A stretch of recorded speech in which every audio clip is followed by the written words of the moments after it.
So, after weeks and weeks of anticipation, we finally get to see Izuru Kamakura in this anime, and he did not disappoint in the slightest. Oh, thank God I'm alive to see this. Even though I had to slog through thematic a little bit, but whatever. Anyway, so, the episode opens up with narration from the newly born Izuru Kamakura, and thank God he doesn't sound like Conan anymore. And yeah, it's basically a very sci-fi kind of Fifth Element looking scene. We actually get to see the steering committee, for the first time in this anime. We saw like pictures of them in Danganronpa 0, and here we got to see the backs of their heads. So now we have a full view of them. Great. Anyway, after that we then got the opening. Kind of got changed around this week to reflect the change in tone, which is really nice because, as I said before, in the first vlog review, I believe, I mentioned that the opening to the Zetsubou-hen actually does remind me a lot of F Tale of Memories, and yeah, it's here. Well, F did have like a changing opening too, in which as the series progressed, sometimes there would be darker moments, characters would like completely disappear from the opening just to show like how tragic things are becoming, and then during the final episode, it all pays off with, they usually paid it all off with some very nice imagery, everyone being happy and such, and everyone being free of their shackles and not being pinned to the wall like Christ or anything. I'm pretty sure that the Zetsubou-hen is going to go in the opposite direction, and now where even though the F did have darker moments, I'm pretty sure right now we're going straight down the hill into the very pits of the underworld and all such, or hell, I should just say. Anyway, the opening, so the subtle changes to the opening, were really nice. A lot more darker colors instead of the bright, energetic colors. There's a lot more emphasis on Juko and Mukuro, and wow, there's just like, it just really works. It's effective, gets you in the mood to see what's going to happen next in the Zetsubou-hen. After that, we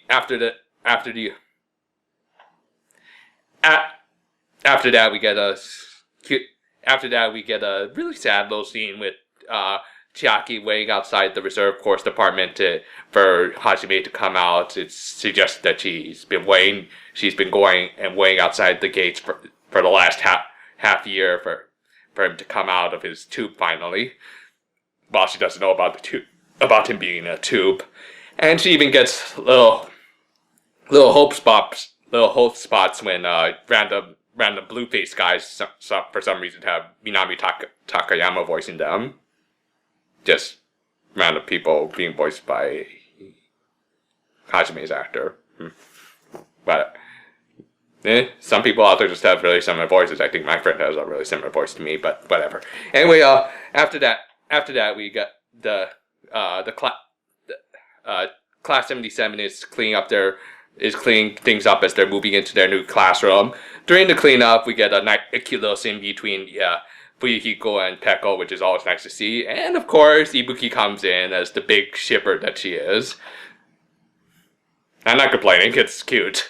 Anyway, Class 77 ends up moving into the school building from the Miyai-hen. So yeah, interesting little connection there. And then they're all getting settled in, and during the move they even set up Nagito's desk along with all of his sodas. Are those things still good? They've just been out in the open for the last half year. Well, if he wants to drink it, it's his funeral. Well, knowing Nagito, he would probably just enjoy drinking that gross stuff. Anyway, Meanwhile, Chisa's has been trying to infiltrate Hope Creek and has successfully and with the help of Sakakura, she has actually acquired a security card to get into their top secret facilities and such. Of course, Sakakura doesn't give a. Of course, Sakakura is a huge ass hypocrite who will berate other people except his friends when they break the rules. Not surprised at this point. Anyway, Chisa breaks in. She manages to to learn some more about the steering committee and what they've been doing with Izuru and all of the. We actually get to see more images of what they did to Hajime during the Izuru Kamakura project. Oh wow! I'm just surprised that he was able to have that little narration at the end of last episode. For all the stuff that they went through him, I mean, if you did all of that, shouldn't you just be like a potato at this point? And then when they put in the Izuru Kamakura, he's not a potato anymore. I don't know. Anyway, during this, we also get to see what happened. We get to see Junko interrogating one of the steering committee members, and I'm not gonna show images. Let me just say this: I'm probably gonna keep keeping that cupboard in there for the next few years, if not just throw it out altogether. Because wow, I am not in the mood for curry. Like, ugh. Anyway, after that, we get some more awesome scenes with the Despair Sisters infiltrating the Whole Speak Academy's facilities. I love these two together. They're just so hilarious. I mean, even while Mukuro is like chopping away at people, she's still being adorable and trying to get Junko's affection. I mean, Jesus. Oh, Mukuro, I love you so much. Just never change, Jesus. And then they finally come upon the room where they were keeping Izuru, and yeah, Junko of course tries to give her whole spiel on how he should accept despair and all that junk, and then the best scene in this entire series so far, Izuru literally curb stomps Junko like he's freaking Seth Rollins or something. That is so hilarious and awesome. He just curb stomps her. I mean, wow. Why did WWE ban that move?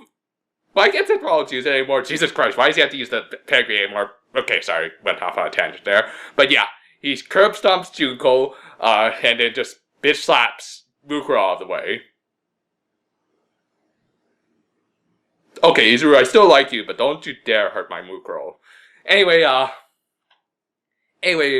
after all that, Junko still tries to give her whole despair spiel, and second curb stomp right to her head, knock her out unconscious, and Junko wakes up in the school infirmary, bandaged up, and not sure what exactly happened after that. Izuru just says, "I'll be waiting."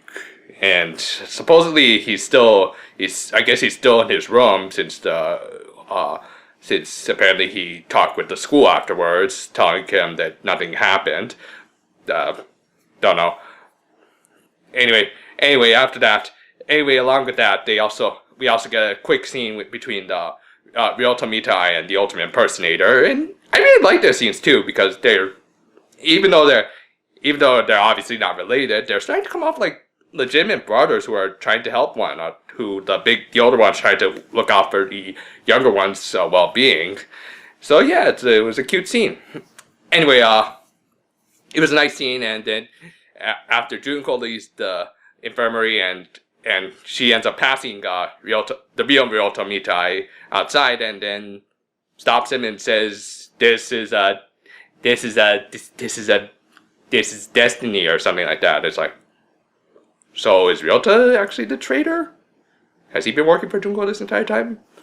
I don't know. I've been wrong about my theories before, but we'll see.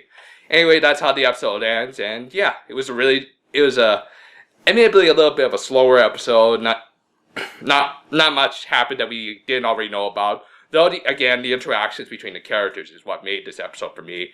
The interactions between Junko and Mukuro, the interactions between the Despair Sisters and Izuru, who just like is all kinds of awesome, and of course a little Fuyuhiko Peko, Ultimate Impersonator, and Ryota. All of that is nice. It's not a huge plot trip. It wasn't a huge plot changing episode like we've been getting in the previous weeks, but still really good for getting the story to move along. And yeah, I enjoyed it, and I'm looking forward to next week as well. Next week I'll be back with my next review for the Miyai-hen as well. But in between, I think I'll try and do something. You'll see. Until then, though, farewell for now, my friends.